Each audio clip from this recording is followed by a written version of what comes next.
Hi అండి. అందరూ బాగున్నారా? ఈరోజు మా ఇంట్లో పీతల కూర వండుకున్నాము. మరి మీ ఇంట్లో ఏం వండుకున్నారో కామెంట్ చేయండి. పీతల కూర ఎలా వండుకోవాలో ఒకసారి చూసేయండి. దానికోసం ఉల్లిపాయలు 4 పెద్ద ఉల్లిపాయలు తీసుకుని ఇలా ఒక టమాటా కూడా యాడ్ చేసుకుని గ్రైండ్ చేసుకొని పక్కన పెట్టుకోవాలి. కొంచెం చింతపండు, నిమ్మకాయ సైజ్ అంత చింతపండు తీసుకొని నానబెట్టుకోవాలి. తర్వాత పీతల్ని ఇలా క్లీన్ చేసి పెట్టుకోవాలి. కొంచెం కొబ్బరిని తీసుకుని ఇలా పేస్ట్ చేసుకుని పక్కన పెట్టుకోవాలి. బాండీ తీసుకుని ఆయిల్ వేసుకుని ఉల్లిపాయ, టమాటా పేస్టు, పచ్చిమిర్చి, కరివేపాకు యాడ్ చేసుకుని ఫ్రై చేసుకోవాలి. ఉల్లిపాయ పచ్చివాసన పోయేంత వరకు ఫ్రై చేసుకోవాలి. తర్వాత అల్లం వెల్లుల్లి పేస్ట్ ఒక స్పూన్ వేసుకోవాలి. పసుపు కూడా యాడ్ చేసుకోవాలి. తర్వాత ఉప్పు వేసుకోవాలి. ఇవన్నీ బాగా కలిపి మూత పెట్టి ఉల్లిపాయ మొత్తం మగ్గేలాగా ఉడికించుకోవాలి. ఇలా ఆయిల్ పైకి వచ్చిన తర్వాత పీతలు అనేవి మనం క్లీన్ చేసి పెట్టుకున్నాం కదా, పీతలు యాడ్ చేసుకోవాలి.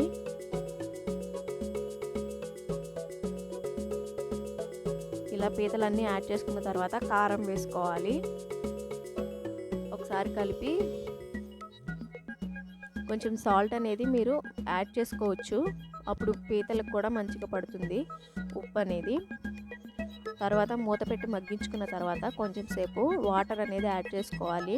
వాటర్ కూడా వేసుకుని మళ్ళీ కొంచెం సేపు మూత పెట్టి ఉడికించుకోవాలి. ఇలా ఉడికేటప్పుడు కొబ్బరి పేస్ట్ యాడ్ చేసుకుని చింతపండు పులుసు కూడా పోసుకోవాలి.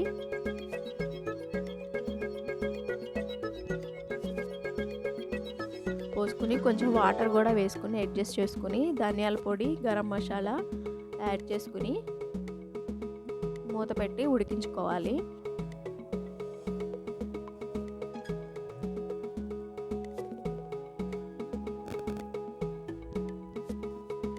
చూసారు కదా, ఇలా మధ్య మధ్యలో కలుపుతూ ఒకసారి ఉడకబెట్టుకోవాలి. మీకు గ్రేవీ కావాలంటే ఇప్పుడే స్టవ్ ఆఫ్ చేసుకోవచ్చు. లేదా ఇలా ఇగురులా కావాలంటే ఆయిల్ మొత్తం పైకి తేలి ఇగురిపోయే వరకు ఉంచుకోవచ్చు. మేమైతే ఇగురులా చేసుకున్నాము.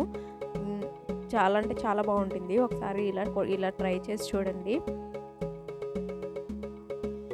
Thank you.